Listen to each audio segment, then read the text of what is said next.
नमस्कार, हिंदी प्रतियोगिता के यूट्यूब चैनल में आपका स्वागत है। आज हम लेकर आए हैं हिंदी साहित्य के 25 मोस्ट इम्पोर्टेंट क्वेश्चंस जो आपके NET, JRF, UGC NET, JRF, LT, TET और हिंदी की जितनी भी परीक्षाएं हैं उन सभी के लिए बहुत महत्वपूर्ण है। तो वीडियो को ध्यान से देखें और एंड तक बने रहें। तो चलिए शुरू करते हैं। पहला प्रश्न है, पवनचरियो किसकी रचना है? तो पवनचरियो जो है वो स्वयंभू की रचना है। ऑप्शन नंबर सी इसका सही आंसर है। अगला प्रश्न है, गोस्वामी तुलसीदास की रचना कवितावली किस भाषा की रचना है? तो कवितावली जो है वो ब्रिज भाषा की रचना है। ऑप्शन नंबर बी इसका सही आंसर है। तो कई बार ये प्रश्न भी पूछ लिया जाता है तो कि कवितावली किसकी रचना है, तो वो गोस्वामी तुलसीदास जी की रचना है। तो ये भी एक प्रश्न बन जाता है।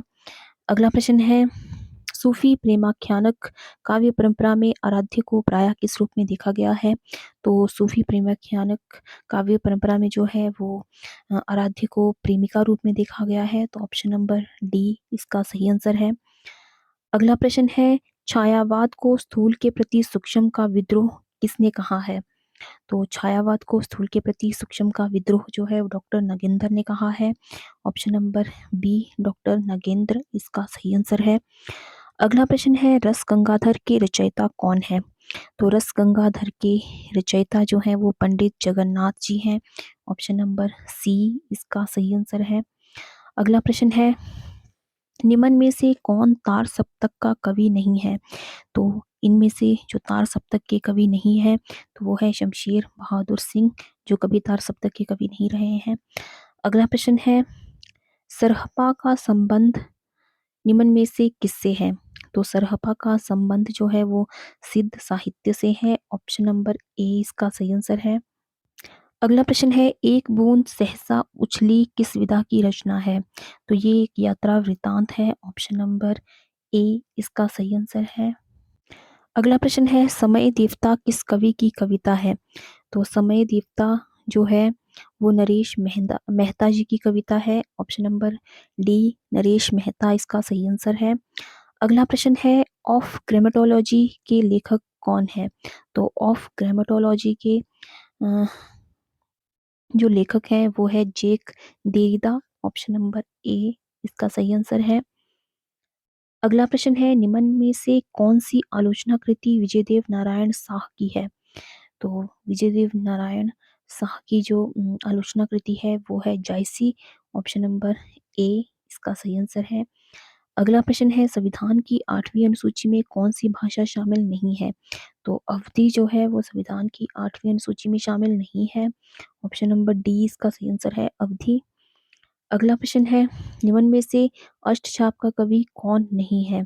तो अष्टछाप के जो कवि नहीं है वो है मलूक दास, जो अष्टछाप के कवि नहीं रहे हैं। अगला प्रश्न है, निम्न में से कौन सी रचना चिंतामणि की है? तो चिंतामणि की जो रचना है वो है कविकुल कल्पतरु। ऑप्शन नंबर सी इसका सही आंसर है। अगला प्रश्न है, इंदु पत्रिका के संपादक का नाम है? तो इंदु पत्रिका के संपादक जो है वो है अंबिका प्रसाद गुप्त। ऑप्शन नंबर ए इसका सही आंसर है। अगला प्रश्न है, हिंदी साहित्य के आरंभिक काल को आचार्य रामचंद्र शुक्ल ने क्या कहा है? तो हिंदी के आरंभिक काल को आचार्य रामचंद्र शुक्ल ने वीरगाथा काल नाम कहा है, वीरगाथा काल का नाम दिया है। तो ऑप्शन नंबर सी इसका सही आंसर है। अगला प्रश्न है, वीरगाथा काल का कवि नहीं है? तो वीरगाथा काल के जो कवि नहीं है वो है नामदेव। ऑप्शन नंबर डी इसका सही आंसर है। अगला प्रश्न है, शिवा बावनी के रचनाकार हैं? तो शिवा बावनी के रचनाकार भूषण है। ऑप्शन नंबर बी इसका सही आंसर है, भूषण। अगला प्रश्न है, सखी वे मुझसे कहकर जाते प्रस्तुत पंक्ति के रचयिता हैं? तो ये पंक्तियां जो है मैथिली शरण गुप्त जी की हैं। ऑप्शन नंबर बी इसका सही आंसर है। अगला प्रश्न है, हिंदी कविता को छंदों की परिधि से मुक्त कराने वाले थे? तो हिंदी कविता को छंदों की परिधि से जो मुक्त करवाने वाले कवि थे वो थे Suryakant Tripathi Nirala ji. Option number D इसका सही आंसर है। अगला प्रश्न है, तितली किसकी रचना है? तो तितली जयशंकर प्रसाद जी की रचना है। ऑप्शन नंबर ए इसका सही आंसर है। अगला प्रश्न है, अतीत के चलचित्र के रचयिता हैं? तो अतीत के चलचित्र के जो रचयिता हैं वो है महादेवी वर्मा जी। ऑप्शन नंबर सी इसका सही आंसर है। अगला प्रश्न है, पल्लव के रचयिता हैं, तो पल्लव के रचयिता सुमित्रानंदन पंत जी हैं। ऑप्शन नंबर ए इसका सही आंसर है।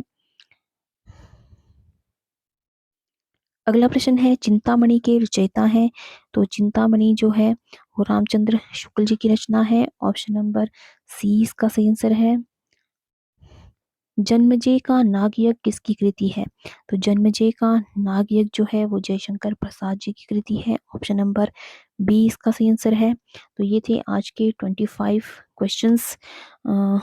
तो आई होप आपको ये वीडियो पसंद आया हो, तो वीडियो को लाइक और शेयर करें। और अभी तक अगर चैनल को सब्सक्राइब नहीं किया है तो चैनल को सब्सक्राइब करना बिल्कुल ना भूलें।